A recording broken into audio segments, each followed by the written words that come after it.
Ever felt judged at the gym? You don't know how to use the leg curl machine? Are you serious? Is this your first day alive?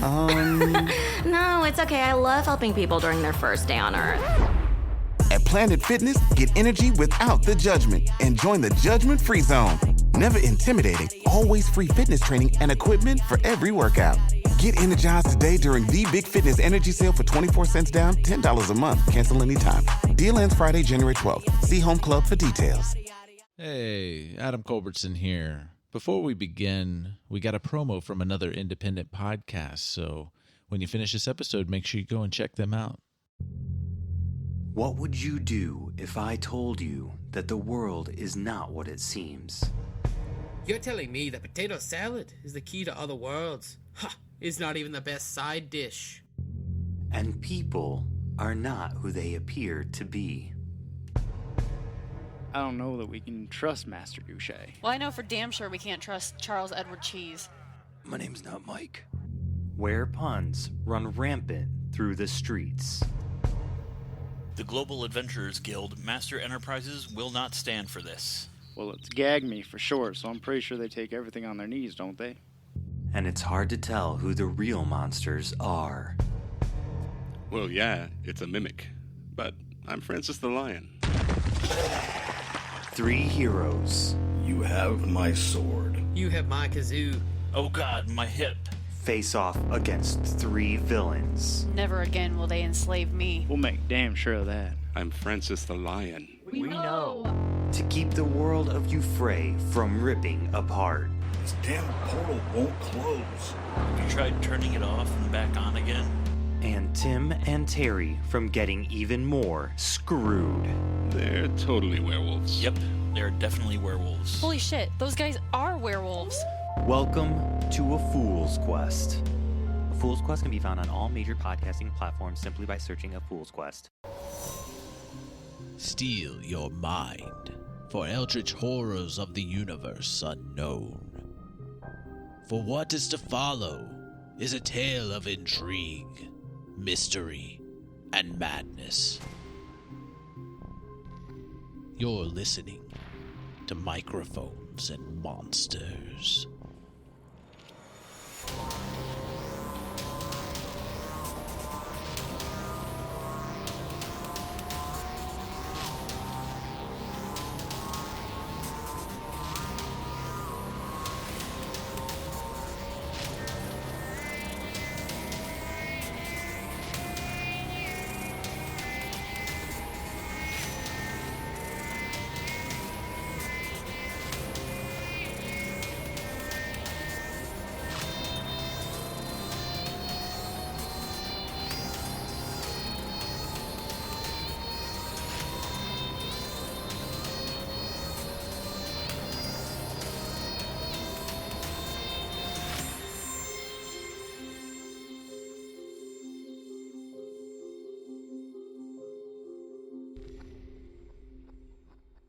All right, so y'all had just walked out of the abandoned Dread Tech Inc.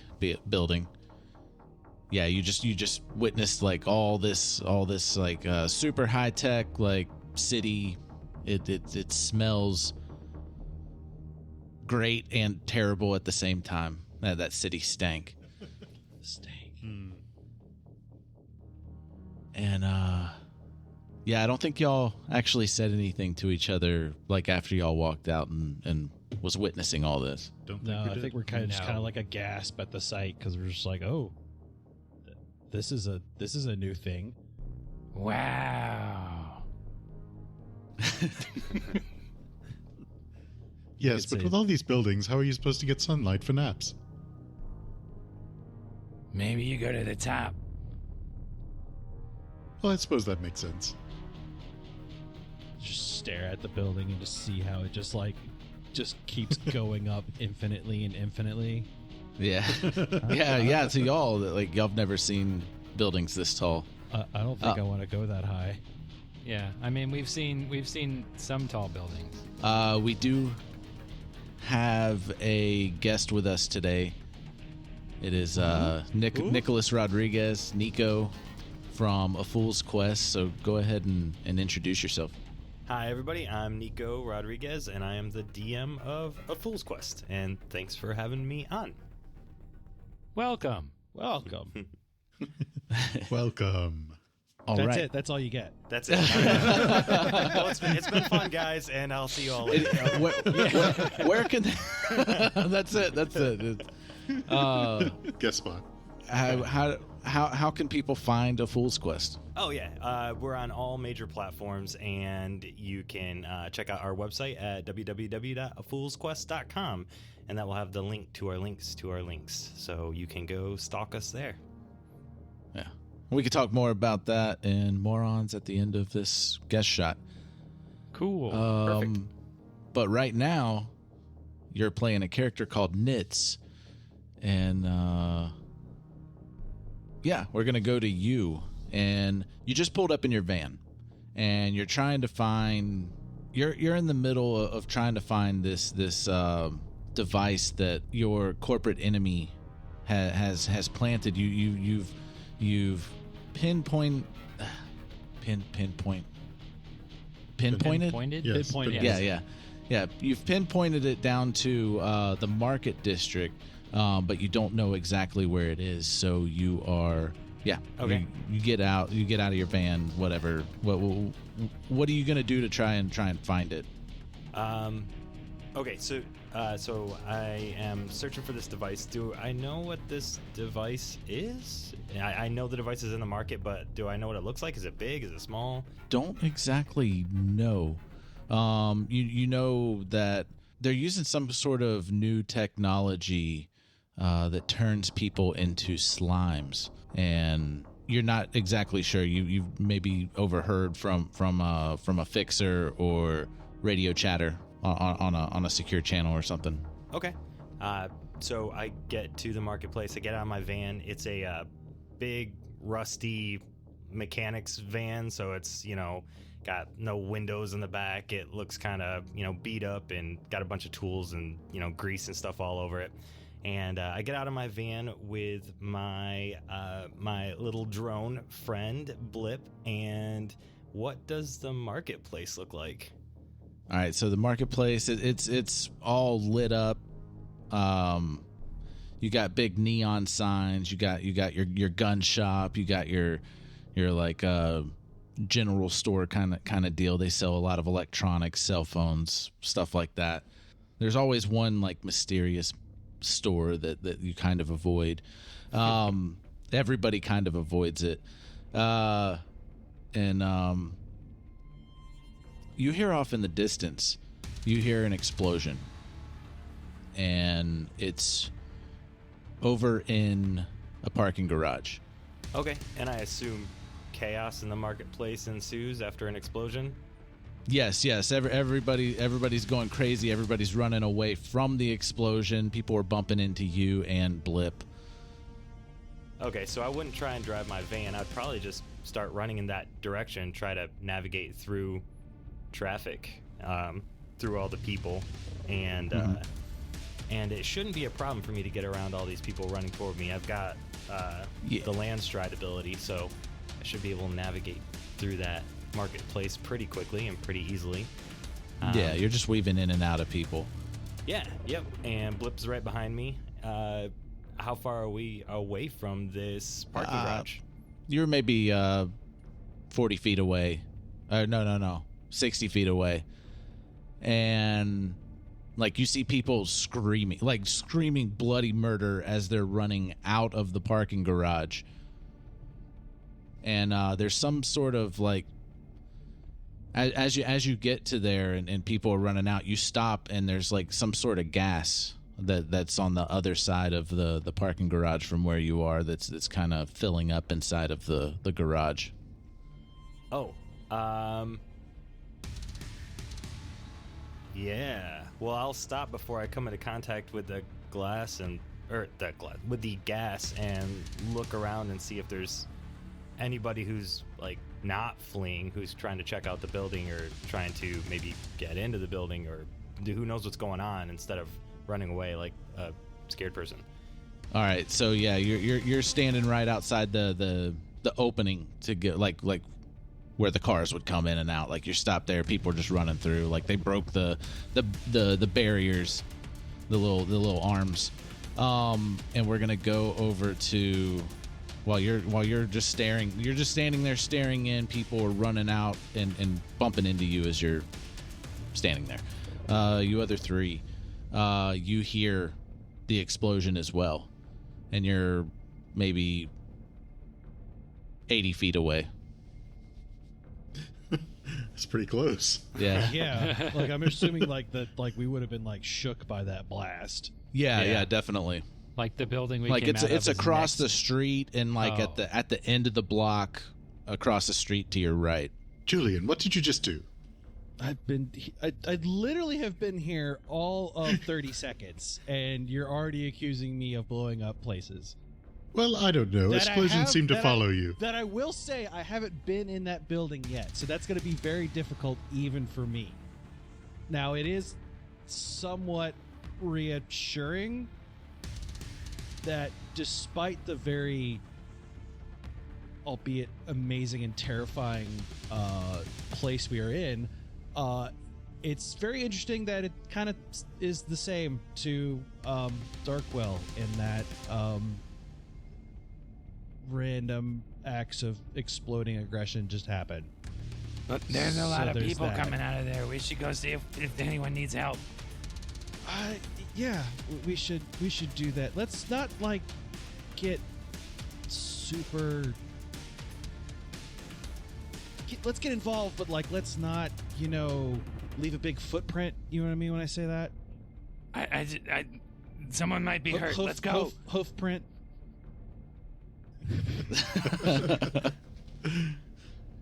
All right, so we started running that direction. We should go that direction. I'll stomp. All right, and Aleister following. Yes, I suppose so. All right, so y'all arrive, like y'all are witnessing the same thing that Nitz was witnessing with just chaos. Everybody's running away. Everybody's scattering. You're seeing people just screaming, running out of the parking garage, but you also see somebody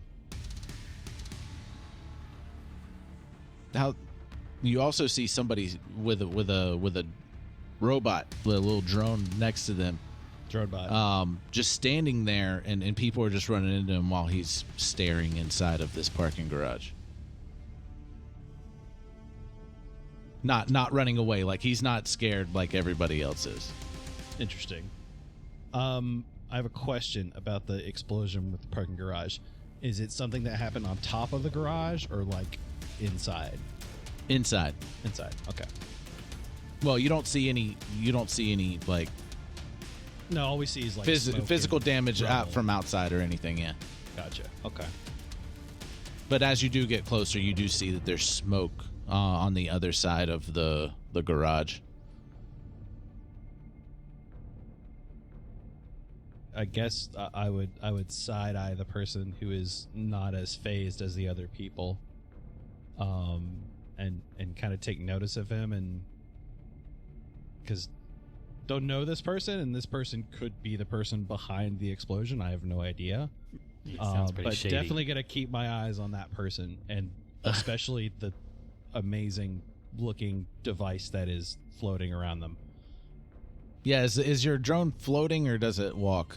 It can do both, but right now it's walking down by my side. Actually, if there are people that are coming out, I would, if anybody looks seriously injured, my drone, I would approach them and help them and have my drone give them a shot. Like a little syringe pops out with a little mechanic arm and gives them a little shot, a serum shot to help them with any kind of poison resist or any kind of pain. It helps them regain hit points, that sort of thing. So if I do see anybody coming up, that's probably what Nitz would be doing, is helping someone injured.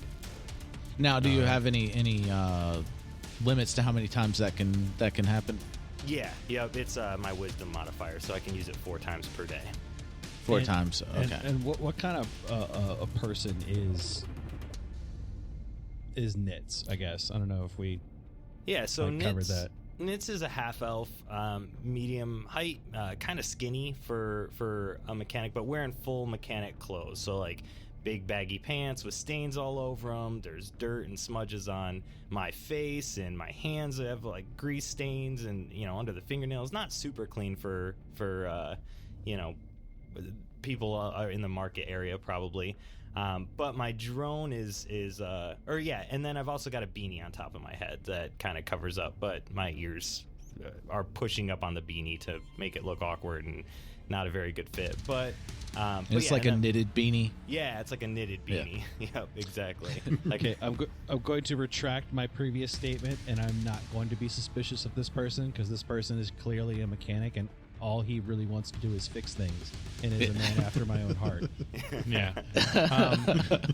Are you sure this isn't another alternate Julian? Can I check to see if I see anyone else besides this one guy that like Julian seems to be watching? See if anyone else stands out in the crowd. Like just sort of scan over.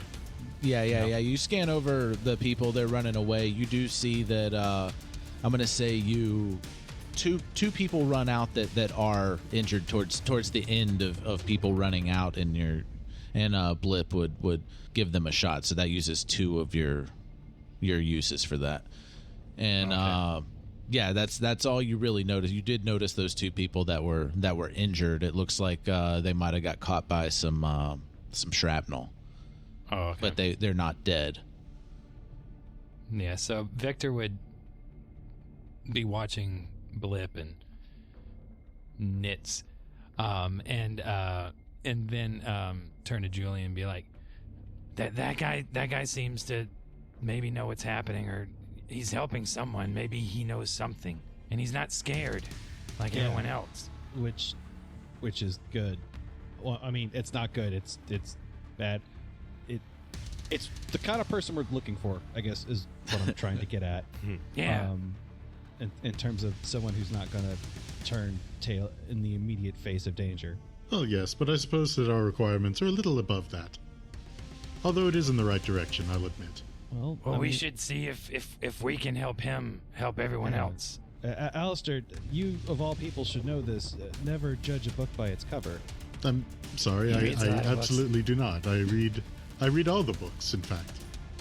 All the books. All the books. All the of books them. that say bullshit. All right. so all the people have cleared out of the like the last person runs out of the parking garage, and it's seemingly empty, and the smoke is starting to die down inside the garage. There's still like a pocket of smoke in there, but it's died down, and you see movement through the dissipating smoke, and y'all make decisions and Is stuff. there any like seriously injured people or dead people? No. Well, not that ran out. If they ran out, they were good enough, and they got a couple shots from Nit's drone Blip. Does the smoke look like a chemical smoke or like a fire smoke? Like could it be hazardous if people go in? Can I make that assessment from? It's kind of green, and it. What kind of devices do you have to like? Do you have any devices that would like read things on dangerous like stuff in the air or anything as a mechanic, like maybe radiation or something like that? A tricorder.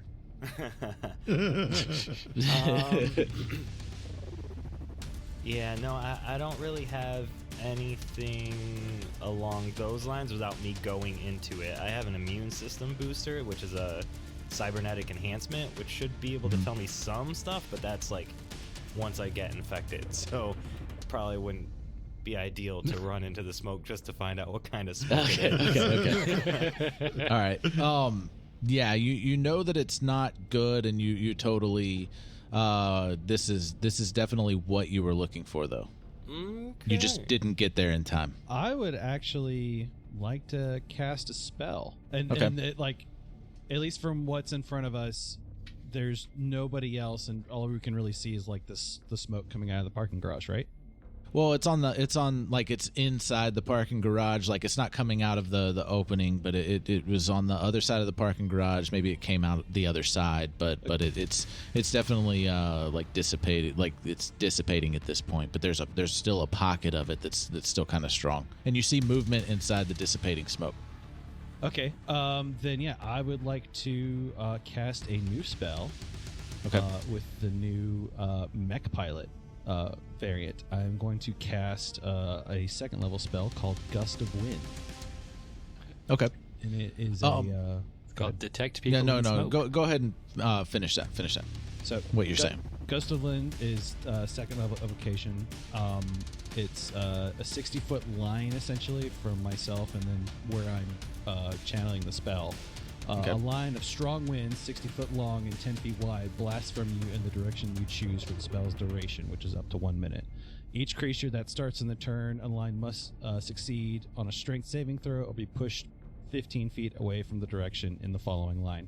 Any creature in the line must spend 2 feet of movement per 1 foot it moves when moving closer to you, the person casting the spell. The gust disperses gas or vapor and extinguishes candles, torches, and similar unprotected flames in the area. It causes protected flames, such as those of lanterns, to dance wildly and have a 50% chance to extinguish them. As a bonus action for each of your turns before the spell ends, you can cast the direction in which the line blasts from you. Cool. Yeah. It's definitely within 60 feet. So I am gonna cast. So descriptive wise, because it's a little bit different now with the mech suit. So what I'll do is essentially I will open various flaps and vents on the actual mech suit. I will violently push out air from the suit from these various flaps within the mech suit, and then direct that towards the smoke to dissipate the smoke out. Sweet. Yeah. So Nits, you see this dude you see a mech suit run past you, and just bust out those vents and blow the smoke out of the garage, and it dissipates into the air. So Nits, so I 100% am in love with the mech suit as it runs past me immediately. In love. But second thought, I will send Blip forward once I start to see stuff dissipate. Send him forward to share his screen, pull up my smartphone to see if I can get a visual on what those things were that were running in the smoke. But one eye on my smartphone to see the screen share from Blip, and one eye on the mech suit that I am in love with already. So, all right. I will also point out that this mech suit looks way different than any mech suit you've ever seen. Okay. Yeah. So the engineer in me immediately wants to know how, why, and where. And think kind of like Iron Man War Machine kind of style of suit. Like it's not a huge mech suit. Like it's human size but a little bit bigger. Okay. Yeah. Iron Man, cool. not Ironmonger. Yeah. I can go Ironmonger. Yeah. True. I will definitely do it before the campaign is over. I assure you that much. But that style, not necessarily. It looks like Iron Man or War Machine in physical appearance, but yeah, it is definitely different than what you see all the time. All right. So with your smartphone, do you also hear what does the drone have an audible like microphone that it picks up to give you sound, or is it just visual? It doesn't really specify. I don't. Okay, we're gonna say it does.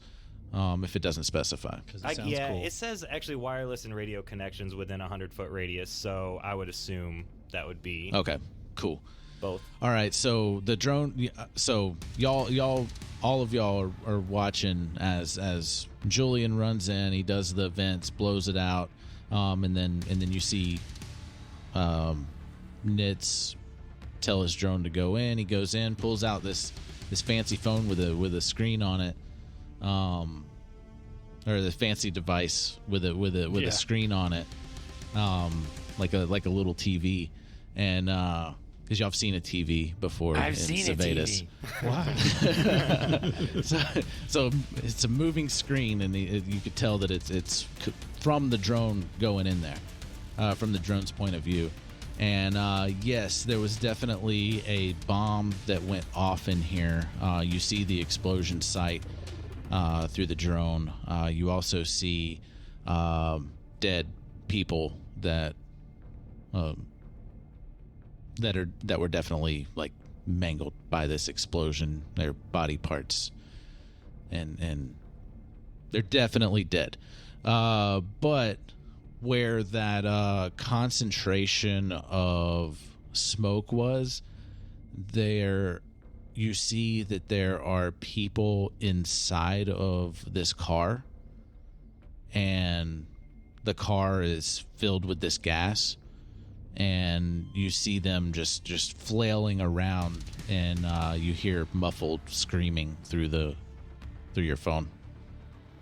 Okay, two things. One, do I see any fire in there while Blip is running around? And two... Oh, yeah, sure. Yeah. There would definitely be fire from not fire inside the car, but like there's definitely fire spots. There's cars that exploded and stuff. That one did not explode, but it's filled with that gas, or that smoke that was dissipated. That got dark. Yeah. And there is gas inside the car, correct? Yes. Okay. I would shout out, "Hey, buddy, in the mech suit, does that thing have breathable air? Can you breathe in that? Can you go into the smoke?" Yeah, sure. Without it getting into your suit. One second, and I'll key off the helmet and then put on the mask or the rebreather of adaptation, and then put the helmet back on, and then in a muffled voice you hear, "Okay, yeah, I could do that." It looks like there are some people inside in a car in there that might need help, but yeah, I don't know that we should go into that smoke without masks.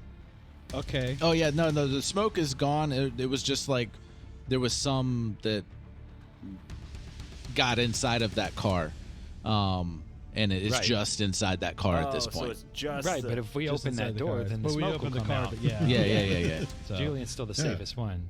Yeah. Julian is the safest one in that, but I just wanted to clarify that it's just inside the car right now because it all got blown out.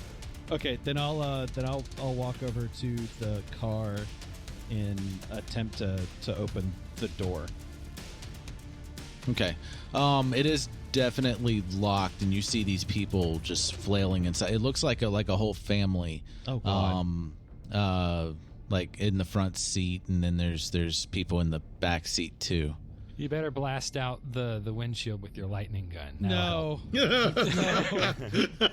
And give me a mistakes were made. Give me a investigation check. I can do this. As you're looking inside of the car, as you tried to open it. All right. Roll 20 says, not Roll 20. D&D Beyond says that's a 19. 10 plus All right, 9. 19. So on top of seeing the movement, you also see that they're kind of melting and turning green, and it looks like as they're moving around, it looks like they're attaching or like attached to each other, like as they're melting. Yeah. Then I will immediately back off. And of course, you're hearing the screaming. Yeah. Like I'm still hearing this. Like it's like this. Yeah, it's muffled. It's muffled screaming from like inside the car, closed up. Yeah. It's like the screaming changing as like they're like. Yeah, it's getting more gurgly sounding. Ew. Okay, I'm gonna back up and be like, they're goopy. What? They're goop. They're melted. Yeah, Nitz, you hear Victor say what behind you? I check over You my hadn't shoulder. noticed them. Yeah. Victor quietly walked up next to you to look at your device to watch your TV. Yeah, he's looking over your shoulder. Does that get cable? I look over my shoulder. Oh dear Lord, where did you come from? I'm sorry. I saw your TV. That's my friend over there. Yeah, if they're getting goopy, it's too late, and I put my smartphone back in my pocket, and I pull out my sawed-off shotgun, and I shout in there, "Mech guy, hey, what color goopy are they?" Green. It's oppressively green. All right. So I start loading some specific shells into my sawed-off shotgun and say, well, I think we should probably all head in. Do you guys have weapons? Yeah. Yeah. I mean, I sort of am a weapon. You get startled by a cat meowing. He shoots lasers. And he's with us. It does describe what y'all look like to Nits. Well, we already did the mech, so we'll describe how Victor and Aleister look to Nits. Oh, okay. Victor is a crypt folk, so also known as a mythos ghoul. He is kind of he's kind of monstrous looking. He's got fangs. He's got claws for hands and hooves for feet. Kind of darker skin, like a snout. I think we used mangy werewolf before to describe him. Yeah. He was. Yeah. Oh. I meant like what you're wearing. Like he knows what a Oh. crypt folk looks like. They Okay. live in this world. I don't know. No. I'm just letting you know. Victor's just wearing some reasonably nice clothes, a tan trench coat, and a dark brown fedora. And he's got a chain around his waist like a belt. And you do notice that there's like little, like it looks like little flesh wrappings, like No, we don't talk about those. flitting out of like like his pant legs and his jacket sleeve occasionally. Yeah, you definitely notice that, and it's I'm a monster. Weird. Okay, and then Aleister, you do look a little different now. Aleister is a cat, just an ordinary sized house cat, essentially, that is primarily black, except for both of his eyes are actually kind of have this green flickering flame to them. Although one of the eyes doesn't just look like a flame, it's almost like the flames kind of form into it almost looks like an eye just kind of wide open, like kind of in an alert status. There's also streaks down Aleister's body, which are green and have this kind of like actually flame-like wisp that seems to emanate from them. Yeah. Oh, and I guess also there's technically a little like band, like a gold band, like down at Aleister's front right paw. Yeah, like or front left paw. His wrist. Oh, he put that back on? Well, no, that never left. That's the No, Vox that box. was the Vox box. Oh, I thought the Vox box was... Okay, that's right. Okay. And he has No, a backpack. it's It's so- like so he fur. can, Fur like- is like a gold band. Like Yeah, it's not an actual gold band, but it's like gold fur around I thought it was his the other wrist. thing that was on his wrist. Yeah, no. It's No, he took that so off. that when That's he what talks I on the thought. Vox box, he just puts his like paw up to his face. Yeah. Okay. And he's wearing a backpack. I'm wearing a backpack. And as he's well. wearing a backpack. Yeah. And all you hear is meowing from this cat, so it startles you. Right. Yeah, so I look down and I'm like, oh, a kitty that shoots lasers, and I look back up at the crypt folk. Okay. Yeah. Well, he didn't shoot a laser yet. Well, he's but- no. I He but- said know. he I did. said. Victor yes. said- Okay. I missed that. I forgot. Just trust me. He can handle himself. What are we Yes, doing? probably much better than these other two, in fact. Don't. What's gonna happen to these people? Have you ever come across oozes? Nitz says I say as I start walking toward the car now, toward my drone. Kind of. I popped him. You popped them? All right. Well, essentially what we're walking towards right now is a big one of those. If it's if my camera is showing the right thing, it looks like it's going to be a large one, and we probably shouldn't let it roam around the market district. This is okay. Perfect opportunity to field test this thing. Maybe it's something more like the thing that ate Julian's doctor friend. I don't know, Aleister, but and I'm gonna take off the chain around my waist and I'm gonna flick the switch, and it's going to turn into a Dow, and I'm gonna be like, "Can I pop it with this?"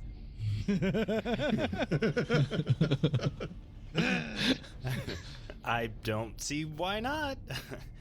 We can give it a shot. Okay, now you can say something, Max. Sorry. I'll just take notice of the shotgun and it's like, huh. That's the same gun that Barham used to use. Well, still uses, but that one looks a little different. All right, so y'all are right near the car now, and Julian, you start noticing that the car is starting to like rock. Oh my. Is it rolling? No. Should we not come a knocking? But yeah, and it's like the ooze inside is like, you could tell it's not really a person anymore, and it's like slamming up against the window in the front and the back passenger side windows. It's like slamming up against the windows and then slamming on the front windshield and the back windshield, and it looks like it's trying to break out. Okay. That seems quite disgusting. I would agree with this assessment. This is horrible, and it needs to go away now. The special ammo that I loaded into my sawed-off shotgun was cryo shells that cause freezing damage. So, just to note as I approach. Okay, and what did those shells do? Rules wise, they do an extra 1d4 cold damage. Flavor wise, hopefully they help freeze chunks of this thing as they hit. Okay, cool. I just wasn't sure without pulling it up, so I wanted to know. In character, I'll ask. So what does that gun do? Well, this gun is really just a sawed-off shotgun, but the shells help fight off different oozes. So, I assume I'm at the car now.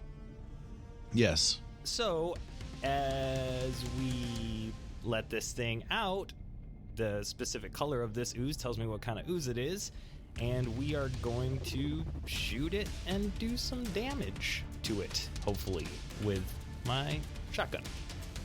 And whatever you guys have. Hopefully you have things. Interesting. And you made those shells yourself? Some of them, yeah. And then others you can buy for different things. Buy this stuff? Oh, yeah. That thing looks like it's getting angry, guys. Yeah, so whatever, right after Julian says you can buy this stuff, like there's in shock, just like disgust, like, well, you can just buy this shit. a crack forms in like it's spiders on the back windshield.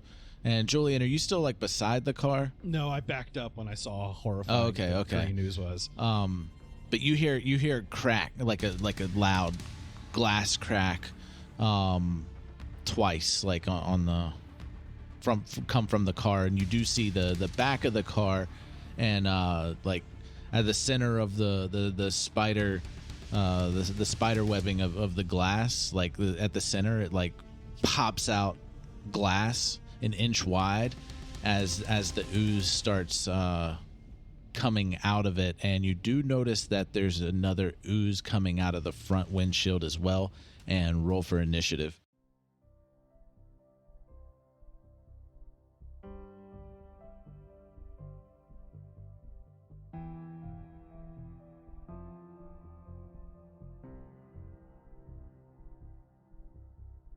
Hey everybody, it's Steven. Welcome to Nico, one of our patrons, and, from the A Fool's Quest podcast and into the show, our third guest star we've had. I went back and double checked because I was pretty sure, and I have gotten to do the outro on every episode where the guest character shows up. It doesn't mean anything. It's not important at all. Because in some of them, the people were even there before their character showed up for a couple episodes. But when Baby showed up, and when Skylar showed up, and now when Nitz shows up, you get to hear me over this lovely little, music that we play at the end of every episode. Also, fun fact, if you're wondering why all of a sudden when Max was describing the gust of wind and so my mech suit's gonna do this, I was laughing because I could see Nico's face when Max started talking about Julian's mech suit. We recorded this.